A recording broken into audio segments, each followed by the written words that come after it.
Hello everyone, welcome to SP with biology classes. जैसा कि आप जानते हैं कि हम लोगों ने सेशन जो है 24-25 स्टार्ट कर दिया है और जिसमें हम लोग 11th क्लास का चैप्टर नंबर 3 करने जा रहे हैं, जो कि है वनस्पति जगत। और हमारे जो नोट्स हैं बिल्कुल हिंदी में है, तो आप किसी भी बोर्ड से हैं एनसीईआरटी, क्योंकि सारे बोर्डों में एनसीईआरटी चलती है। तो अगर आप नीट की तैयारी भी कर रहे हैं तब भी क्या देखिए, पॉइंट टू पॉइंट एनसीईआरटी का है, तो आप अच्छे से पढ़ सकते हैं। तो आपका यहाँ से क्या होगा, जो आपका नीट है वो भी तैयार हो जाएगा, क्योंकि पॉइंट टू पॉइंट आपको एनसीईआरटी का ही मिलेगा। बुक उठा करके एक एक लाइन आप देख लीजिए, पूरा एनसीईआरटी है, ठीक है। तो अगर आप किसी बोर्ड से हो तो आप हमारी क्लास देख सकते हैं, अपने नोट्स प्रिपेयर कर सकते हैं। तो आइए देखते हैं वनस्पति जगत। देखो, वनस्पति जगत पढ़ने से पहले आपने अगर सेकंड चैप्टर नहीं देखा है तो एक बार देख लीजिए, पढ़ लीजिए। प्लेलिस्ट बनी हुई है, डिस्क्रिप्शन में लिंक पड़ा हुआ है। तो आप जानते हैं कि जो 5 जगत है वो आर.एच. विटकर ने दिया था। किसने दिया था? आर.एच. विटकर ने दिया था। कब दिया था? तो 1969 में दिया था, ठीक है। इसके अकॉर्डिंग जो 5 जगत थे उसमें रखे क्या क्या गए थे, तो देखो आपका मोनेरा रखा गया था, प्रोटिस्टा, फंजाई, एनिमिलिया और प्लांटी रखा गया था, ठीक। तो उन्होंने 5 चीज़ों को रखा था। अब हम लोग हम लोग पढ़ने जा रहे हैं ये पार्ट, क्या? प्लांटी। इसका जो 5वां पार्ट है तो उसको हम लोग पढ़ेंगे। 5वां किंगडम जो प्लांटी है उसको पढ़ेंगे। तो आइए देखते हैं। देखिए, प्लांटी जगत को क्या कहते हैं? वनस्पति जगत भी कहते हैं। प्लांटी जगत को वनस्पति जगत भी कहते हैं, पादप जगत भी कहा जाता है। तो पादप जगत के वर्गीकरण का आधार, आखिरकार जो पादप जगत के वर्गीकरण का आधार क्या था, किस आधार पर क्या इसको वर्गीकृत किया गया, किस आधार पर पादप जगत को या फिर वनस्पति जगत को या फिर प्लांटी किंगडम को किस बेस पे, किस आधार पे इसका वर्गीकरण किया गया, तो उसको देखते हैं, जो कि हमारी एनसीईआरटी में लिखा हुआ है। देखिए, कृत्रिम वर्गीकरण देखा गया, प्राकृतिक वर्गीकरण, जाति वृत्तीय वर्गीकरण और कोशिकीय वर्गीकरण, ठीक है, संख्यात्मक वर्गीकरण और रसायन वर्गीकरण, ठीक। इनके आधार दिए। अब कृत्रिम वर्गीकरण में क्या था?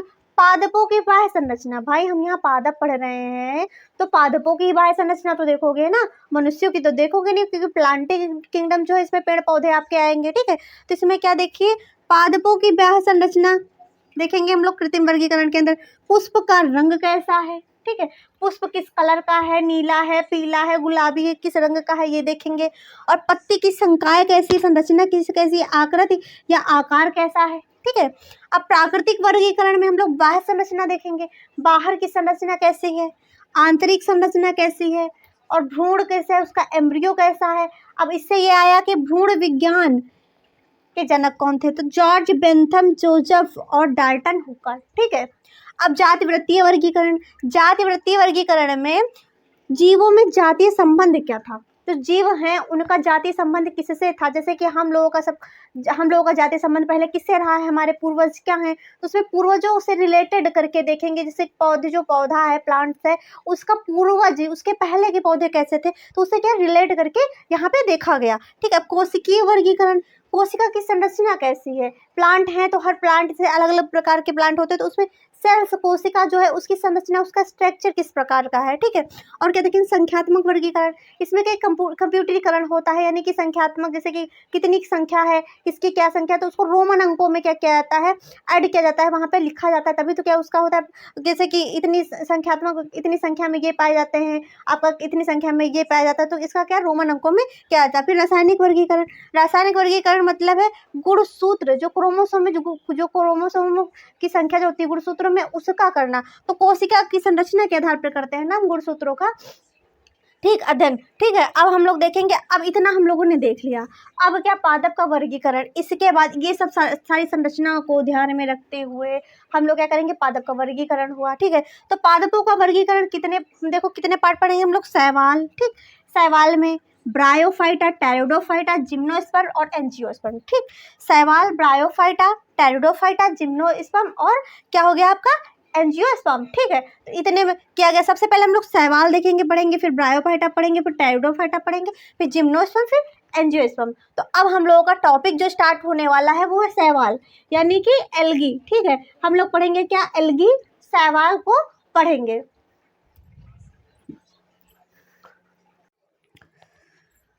अब हम लोग देखते हैं शैवाल, ठीक। सबसे पहले क्योंकि हम लोग शैवाल की स्टडी करेंगे तो हम लोग शैवाल के बारे में समझते हैं। सबसे पहले समझ लेते हैं शैवाल जो है होता क्या है। आपने देखा होगा, आप जैसे नल लगा हुआ है या फिर किसी नदी में गए, तालाब के किनारे गए, कि ग्रीन ग्रीन सी आपको दिखेगी, उसी को शैवाल कहते हैं, यानी कि एल्गी कहते हैं, जिसको आप काई बोलते हो, अपनी भाषा में क्या बोलते हो, काई बोलते हो। ठीक, तो शैवाल का अध्ययन जिस जिस शाखा के अंतर्गत किया जाता है उसको फाइकोलॉजी कहते हैं। ठीक, अगर पूछा जाए शैवाल का अध्ययन किस शाखा के अंतर्गत किया जाता है, तो फाइकोलॉजी शाखा के अंतर्गत हम लोग क्या करते हैं, शैवाल का अध्ययन करते हैं। ठीक है, अब शैवाल जो होते हैं वो क्लोरोफिल युक्त होते हैं, यानी कि ग्रीन ग्रीन आपने देखा होगा। ठीक है, तो ग्रीन ग्रीन होते हैं, सारे पर शैवाल ग्रीन ग्रीन नहीं होते ना, तो जो यहाँ पे पहले स्टार्टिंग में हम लोग समझ लेते हैं, उसके बाद शैवाल के टाइप समझेंगे कितने प्रकार के होते हैं। ठीक है, तो क्लोरोफिल युक्त होते हैं, यानी कि इनमें क्लोरोफिल पाया जाता है। सरल होते हैं, थैलॉइड यानी कि थैलस में पाए जाते हैं। ठीक, थैलॉइड होते हैं, स्वापोषी होते हैं, जब क्लोरोफिल पाया जाएगा तो क्या करेंगे, उस अपना भोजन स्वयं बनाएंगे। ठीक है, प्रकाश संश्लेषण की क्रिया के थ्रू क्या करेंगे, अपना भोजन स्वयं बनाएंगे। तथा मुख्यतः क्या होते हैं, जलीय होते हैं, अधिकतर ये जल में ही पाए जाएंगे। ठीक है, अधिकतर क्या होते हैं, जल में पाए, ऐसे तो आपकी छत पे नहीं उगाते, नमी होगी, पानी होगा तभी ये उगेंगे। ठीक है, तो मुख्यतः ये जलीय होते हैं। फिर वास स्थान, इनका हैबिट एंड हैबिटाट कैसा होता है, शैवाल ताजे जल में है, ताजे जल में भी पाए जाते हैं। गर्म जल के झरने, जो गर्म जल का झरना होता है उसमें भी पाए जाते हैं। समुद्री भीगी मिट्टी, ठीक, समुद्री भीगी मिट्टी या फिर मिट्टी में भी क्या होता है, शैवाल पाए जाते हैं। पेड़ों के तने जहाँ पे नमी होती है, चट्टानों पे, ठीक है, पाए जाते हैं। ठीक है, तो ये शैवाल जो होते हैं ताजे जल, गर्म जल में, और आपके क्या गर्म जल के झरने में, समुद्री भीगी मिट्टी में, पेड़ों के तने पे, ठीक, चट्टानों में, और आपका क्या पाए जाते हैं। शैवाल की माप व आकृति क्या होती है, विभिन्न होती है, विभिन्नताएं होती है। जो शैवाल की माप और आकृति होती है उसमें बहुत सारी विभिन्नताएं होती हैं, अलग अलग प्रकार। कोई शैवाल गोल है, कोई लंबा है, कोई चपटा है, तो बहुत सी आकार और आकृति में आपको विभिन्नताएं दिखने को मिलेंगी। ठीक है, वेरिएशन देखने को आपको मिलेंगे। जैसे कॉलोनी में, आपका कॉलोनी में कौन पाया जाता है, वॉलवॉक्स पाया जाता है, ऐसे कॉलोनी इसकी बनी हुई होती है ऐसे करके, तो ये साइड में ऐसे ऐसे करके क्या, वॉलवॉक्स जो होता है हमेशा क्या कॉलोनी में रहता है, कॉलोनी में पाया जाएगा आपका। तंतुमयी, ठीक, तंतुमयी आपका क्या होता है, यूलोथ्रिक्स होता है, स्पायरोगैरा यानी कि फिलामेंट। ठीक, फिलामेंट में ऐसे करके जो होता है, ये कौन सा, स्पायरोगैरा लंबा लंबा पाया जाता है। और आपका विशालकाय, सबसे बड़ा क्या विशालकाय संख्या में क्या है, केल्प। ठीक, केल्प एल्गी है जो क्या होती है, विशालकाय होती है, बड़ी होती है।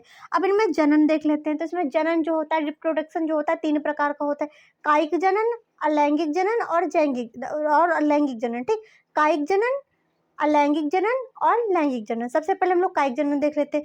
कायिक जनन में क्या होता है, विखंडन, यानी कि छोटे छोटे, जैसे कि एक ऐसे ये मार्कर है तो क्या छोटे छोटे छोटे खंडों में टूट गया। ठीक है, तो ये होगा विखंडन। तो इसमें क्या होता है, प्रत्येक खंड से क्या हो गया, थैलमस बन जाएगा। मतलब इससे छोटे छोटे खंडों में अगर विखंडन इसका हो गया तो प्रत्येक जो इसका खंड होगा वो एक नया थैलमस बना लेगा, नया क्या बना लेगा, अपना पादप बना लेगा। ठीक है, नई एल्गी का निर्माण कर देगा, थैलस बना लेगा एल्गी का। ठीक है, और फिर उसके बाद अलैंगिक जनन क्या होता है, बीजाणुओं के द्वारा होता है। अलैंगिक जनन कैसा होता है, स्पोर के द्वारा होता है, बीजाणुओं के द्वारा होता है। जैसे बीजाणु जो होते हैं, जो स्पोर, ठीक, जो स्पोर होते हैं, इनमें क्या होता है, फ्लैजिला होता है। ठीक है, जिनमें क्या होता है, फ्लैजिला होता है, वो तो क्या होते हैं, चलामान होते हैं। कैसे होते हैं, चलामान, और अंकुरण के बाद पौधे बनते हैं। फ्लैजिले का मतलब है ऐसे से फ्लैजिला जब मूवमेंट करेगा तब क्या होगी, वो एल्गी जो होगी वो चलामान होगी, यानी कि गति करेगी। ठीक, और इसमें जब अंकुरण हो जाता है तो क्या पौधे बन जाते हैं, एल्गी से क्या बन जाते हैं, पौधे बन जाते हैं।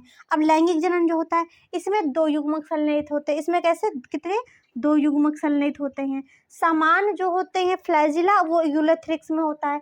समान फ्लैजिला वाली एल्गी कौन सी, यूलोथ्रिक्स है। ठीक, और जो फ्लैजिला जिसमें एब्सेंट होता है वो स्पायरोगैरा है। ठीक, स्पायरोगैरा आप देखोगे तो ऐसे होता है, जैसे कि आपकी उसकी पत्ती दिखती है आपकी उसकी गन्ने की, तो वैसे होता है स्पायरोगैरा, वैसे होगा। ठीक है, तो स्पायरोगैरा ऐसे जनन को क्या कहते हैं, समयुग्मिकी कहते हैं।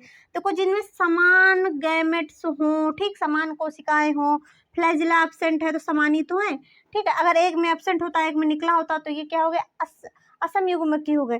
या फिर यह एक बड़ा है और एक छोटा है, ये असमयुग्मकी हो गए। ठीक है, तो ये होता है समयुग्मकी, यानी कि दोनों समान हो। ठीक है, समान हो, एक ही अगर एक में फ्लैजिला है तो एक दूसरे में भी होना चाहिए, अगर नहीं है तो दोनों में नहीं है, तभी तो समयुग्मकी होंगे, समान लक्षण वाले होंगे। ठीक, तो समयुग्मकी इस स्पायरोगैरा जैसे क्या होते हैं, ऐसे जनन को क्या कहते हैं, समयुग्मकी जनन कहा जाता है।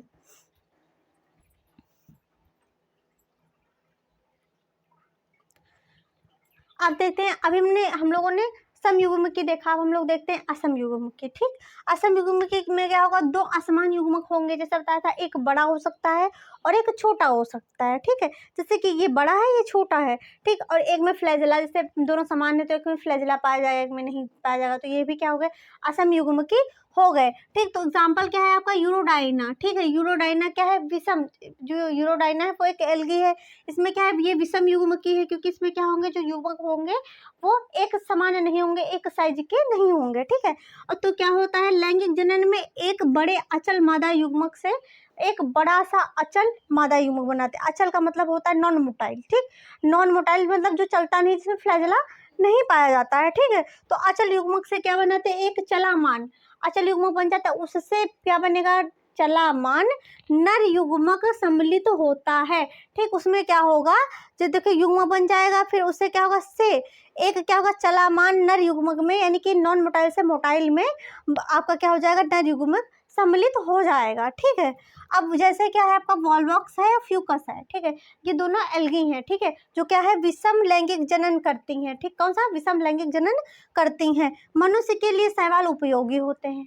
मनुष्य के लिए तो कुछ हानिकारक होते हैं, कुछ उपयोगी शैवाल होते हैं, जो क्या प्रकाश संश्लेषण के दौरान, ठीक है, अब वैसे तो खाने योग्य में तो कम है, पर जैसे कि उपयोगी तो सभी हैं, उपयोगी तो सभी हैं। जैसे कि देखो, प्रकाश संश्लेषण के दौरान क्या करेंगे, CO2 का जो होता है, कार्बन डाइऑक्साइड का आधा भाग, ठीक है, आधा भाग का स्थिरीकृत करने का कार्य किसका होता है, शैवाल का होता है। और तथा क्या करते हैं, ऑक्सीजन के स्तर को बढ़ा देता है।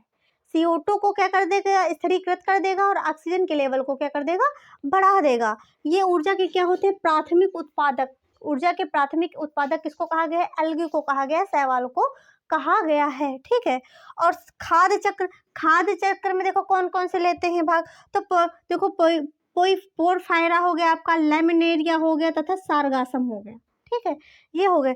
अब देखो 70 स्पीसीज हैं जो भोजन में उपयोगी होती हैं। 70 प्रकार की स्पीसीज हैं जो क्या होती है, भोजन में उपयोगी होती हैं।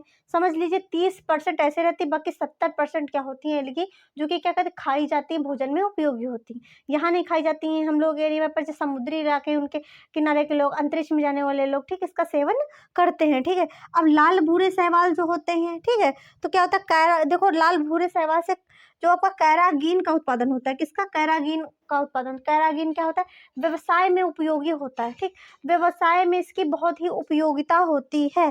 ठीक है, जिलेडियन और तथा जो ग्रेसलेरिया है, अगर पूछा जाए, अगर पूछा जाए लाल भूरे शैवाल से क्या प्राप्त होता है, तो आपका कैरागीन प्राप्त होता है। एल्गी का नाम आप लेमनेरिया याद कर सकते हैं। ठीक है, और जिलेडियन तथा ग्रेसिलेरिया जो होते हैं, इनसे अगार अगार प्राप्त होता है। क्या, अगार अगार प्राप्त होता है, ये इंपॉर्टेंट है, याद कर लेना। अगार अगार होता क्या है, सूक्ष्म जीवों का संवर्धन करने में, सूक्ष्म जीवों का संवर्धन, जैसे कि आइसक्रीम हो गया, जेली हो गया, तो इनको बनाने में, इनका प्रिजर्वेशन करने में क्या, इसका अगार अगार का क्या किया जाता है, प्रयोग किया जाता है। क्लोरेला तथा स्प्रोलाइना। ठीक है, क्लोरेला जो स्प्रोलाइना जो होता है, आपने देखा होगा अंतरिक्ष में जो जाते हैं।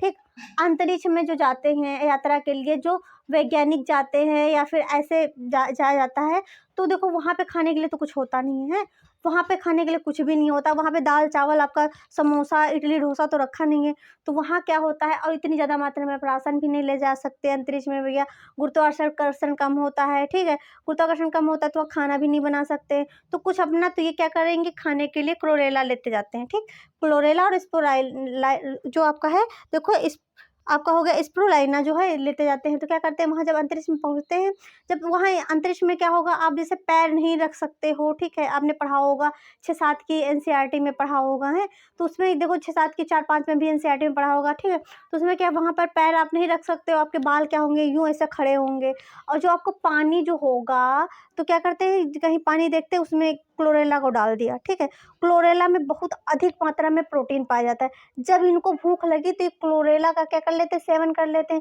जिससे इनके शरीर में क्या, ऊर्जा और प्रोटीन की बहुत अच्छी मात्रा होती रहती है। ठीक है, तो ये क्या करते हैं, अंतरिक्ष में इसका खाद्य के रूप में अधिकतर सेवन किया जाता है। ठीक है, इनमें क्या होती है, जो प्रोटीन की मात्रा बहुत ही प्रचुर मात्रा में होती, बहुत अधिक मात्रा में होती, ये अंतरिक्ष यात्रियों के द्वारा ले जाए जाते हैं।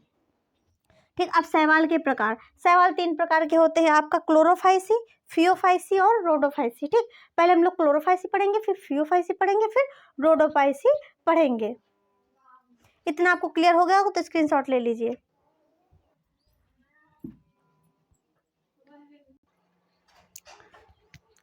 देखो शैवालों का जब वर्गीकरण था उसके एनसीईआरटी में क्या एक सारणी बनी हुई है, तो उसको समझ लेते हैं पहले। देखिए क्लोरोफाइसी, फियोफाइसी, रोडोफाइसी। पहले क्लोरोफाइसी को समझ लेते हैं। देखो क्लोरोफाइसी में सारे हरे शैवाल आएंगे। कैसे आएंगे? हरे शैवाल आएंगे।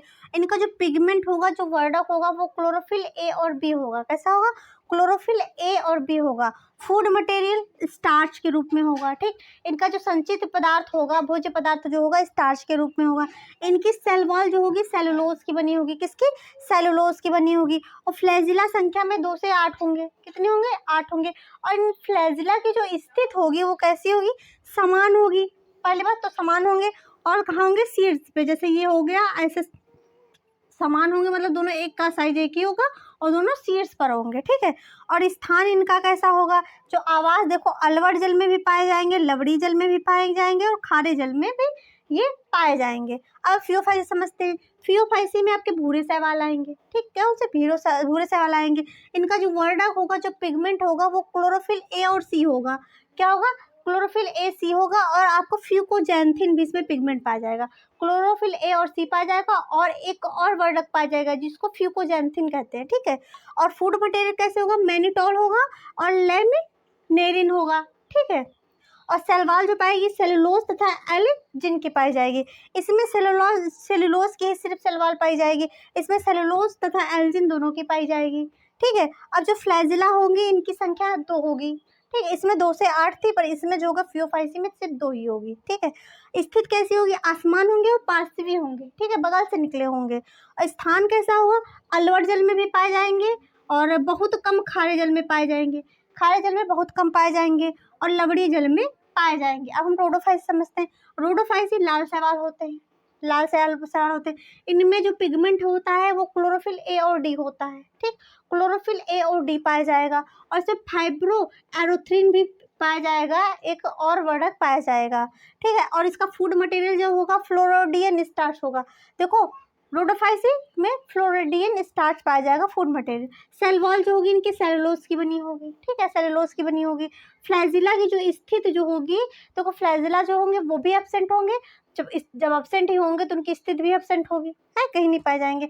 आवास देखो कुछ अलवड़ जल में पाए जाएंगे और खारे जल में भी पाए जाएंगे। ठीक, और अधिकांश सबसे ज्यादा आपके लवड़ जल में पाए जाएंगे। अब एक एक को हम समझ लेते हैं।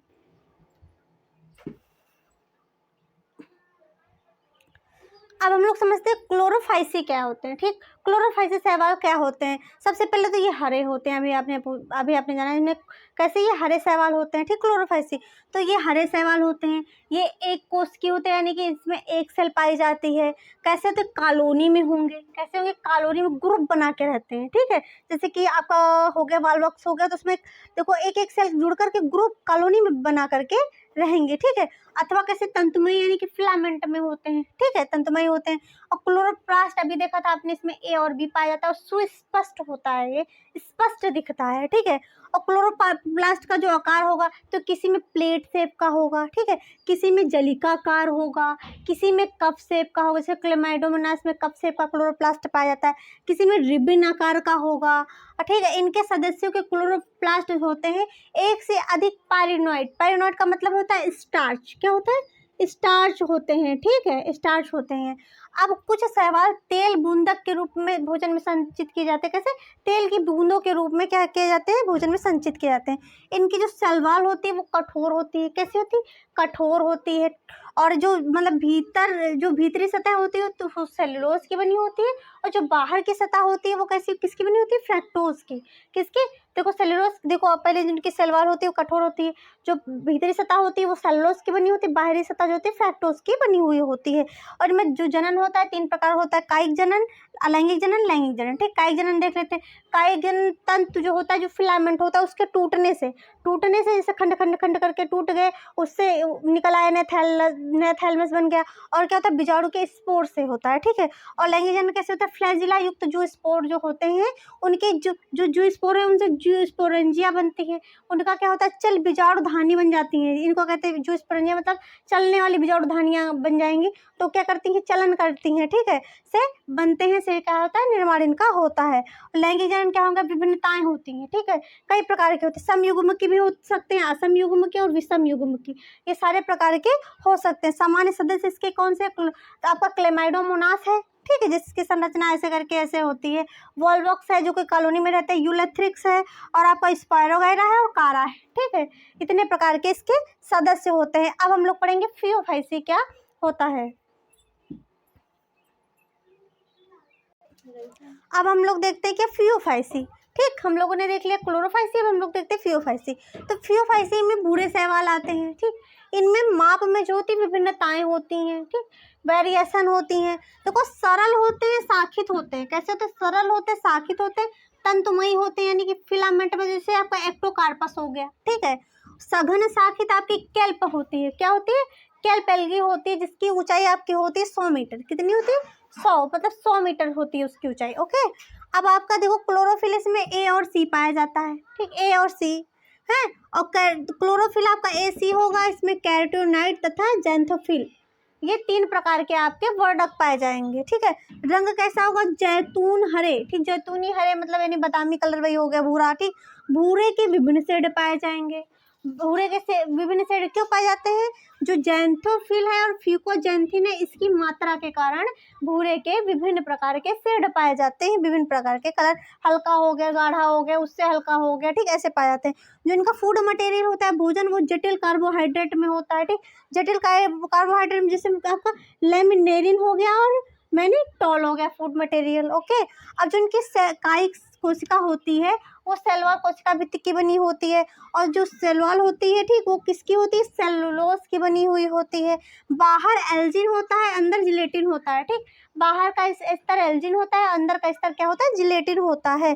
प्रोटोप्लाज्म में क्या होते हैं, लवक के अतिरिक्त प्रोटोप्लाज्म में लवक भी पाए जाते हैं, उसके अलावा केंद्र में क्या रसधानियाँ पाई जाती हैं, ठीक, क्या रसधानी तथा केंद्रक पाए जाते हैं प्रोटोप्लाज्म में, यानी कि लवक में, ओके। अब पौधे का आधा स्तर जो होता है, सबस्ट्रेटम जो होता है, आधे का स्तर वहाँ से क्या होता है, जुड़ा होता है, आधे के स्तर से क्या होते हैं, वो जुड़े हुए होते हैं। और इसमें जनन जो होता है 3 प्रकार का होता है, लैंगिक जनन और अलैंगिक जनन और कायिक जनन, ठीक, कायिक जनन देखो विखंडन विधि द्वारा होता है, कैसा, विखंडन, छोटे छोटे खंडों में टूट करके क्या करते हैं, थैलमस बना लेते हैं। और लैंगिक जनन क्या होता है, नाशपाती के आकार का होता है, कैसा, नाशपाती के आकार वाले 2 फ्लैजिला, ठीक है, नाशपाती के आकार के से, जैसे आपका क्लेमाइडोमोनास हो गया होते हैं, फ्लैजिला होते हैं 2 प्रकार के, असमान होंगे और पार्श्वी होंगे, ठीक है, यानी कि समान नहीं होंगे और पार्श्व से निकले होंगे।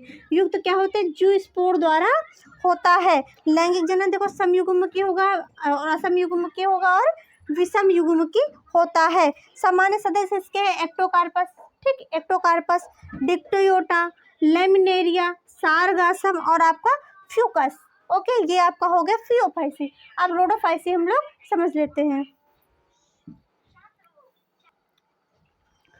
अब हम लोग समझते हैं रोडोफाइसी, ठीक, रोडोफाइसी लाल शैवाल होते हैं, इनका लाल वर्णक जो होता है वो किसके कारण होता है, तो वो आर फाइकोएरेथ्रिन के कारण होता है।